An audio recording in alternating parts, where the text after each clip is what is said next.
Methodist Church of Southern Africa's Central District is doing its bit as well to tackle gender-based violence. It's planning a workshop for 1,000 men to discuss what it calls the violence that men seem to have inherited. How, you ask? Well, the church says it is in the way that the men were raised. What's the ultimate aim of this conference? We're joined in the studio by Rev Ndumiso Ncombo. He's the Central Circuit Superintendent at the Methodist Church of Southern Africa. Reverend, good afternoon. Welcome to today. Thank you very much for your time. Afternoon, brother. I'm pleased you're in the studio. You could hear a little bit what Dr. Judy Dlamini was saying. Because that's that big fund that was set up last year. She says it's men who abuse women, men who commit GBV and femicide, and men must do their bit. You are having this conference that's coming up in this Heritage Month. Yes. What prompted you as a church to do this? Thank you, Dan, and greetings to you and the listeners. What prompted us is the pain that we hear from the streets, the pain that is within the congregants, the cry that is out there of women and children. And basically, as the church, we are the people who end up burying these people and being part of the journey for those who are victims and being a support system to them. Your workshop or this conference is called Man to Man, and you're going to be doing it under tackling the deep taboo questions, which are? Man to Man is a conversation that does not hide stuff we call spade a spade.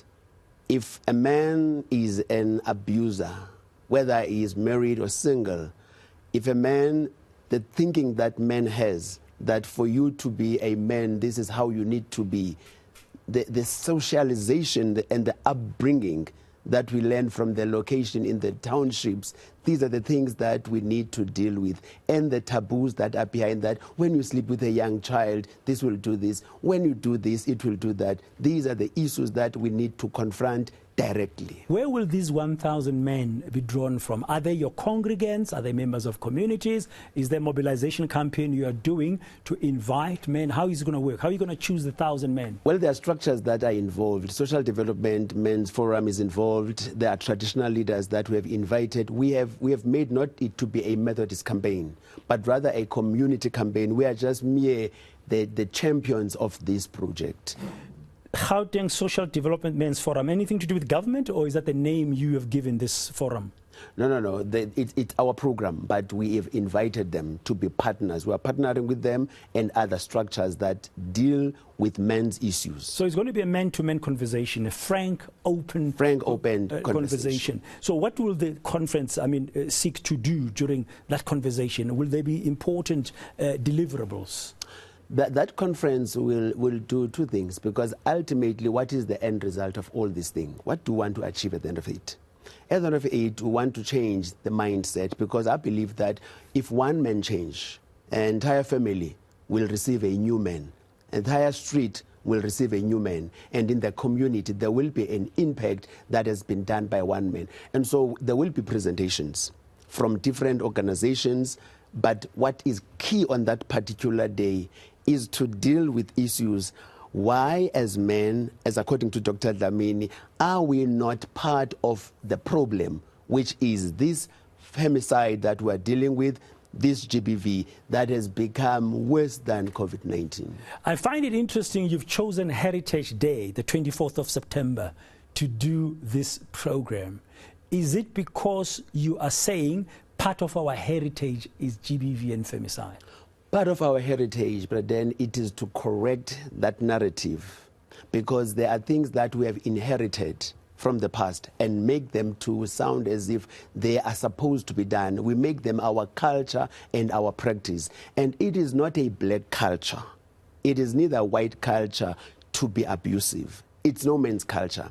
And so it will be useless of us to wear traditional outfit and celebrate shaka and other things, yet there is something that is eating our community. So we want to create a new culture that says no to gender-based In a way, we want to violence. create a new heritage. A new heritage going forward, so that it becomes part of who we are. Every time we meet on heritage, let's remind ourselves of the essence of Ubuntu. Why are we humans, and how do we live together as human beings? Two thoughts pop to my mind now as you're answering, is that the role of the church in this country historically, I'm using the anti-apartheid struggle as an example, was very prominent. True. In terms of that. But recently in democratic South Africa, the church seems to have been very quiet about a number of things. And this program you are doing, this conference that you are doing, will it be sustained going forward? And it is now in Gauteng that you are doing this men-to-men. Are you planning to expand it? So your role as a church in fighting the scourge of GBV and femicide becomes sustained and with impact? I think part of what your question you asked, the role of the church and the voice of the church. The church has been voiceless, I must be honest with you, because I think after democracy, we're swamped. I mean, we were easily put within. Yeah, you thought everything is now sorted, and then we're like, everybody is fine. We're free at last, and yet we're not even free, not even closer there. But the voice, the prophetic voice of the church has died down. That we must admit. But in this instance, we cannot afford as the church to be quiet when the rights of human beings, particularly women and children, are being put into shame, and what we see today. And so this is the beginning of a bigger program and a bigger journey. 1,000 Men, for example, it's easy to gather. The YMG, which I'm wearing the uniform, is a men's organization, only strictly men. And if you look at the membership of this organization in the country, it's way above 5,000. And so you've got a good start of these men who are in these red waistcoats. What is this organization called? It's called the Young Men's Guild. Young Men's Guild, under the Methodist Church. Under the Methodist Church. So you are saying beyond the 24th of September, you will continue to do this man-to-man program, so to speak? Yes, this man-to-man program, in fact, it was launched at the national level, which is the connectional level of the YMG in their previous convention. And so we are implementing what has been decided by the bigger structure within the church. You as being the Gauteng, the Central Circuit. Now we're rolling it Gauteng. We're rolling it out. Thank you very much. We'll have to wait and see how the day goes. Maybe we'll touch base with you after the 24th of September we need to see what you managed to achieve and what's the plan going forward. Thank you very much. Rev Ndumiso Ncombo, he's the Central Circuit Superintendent of the Methodist Church of Southern Africa. We'll be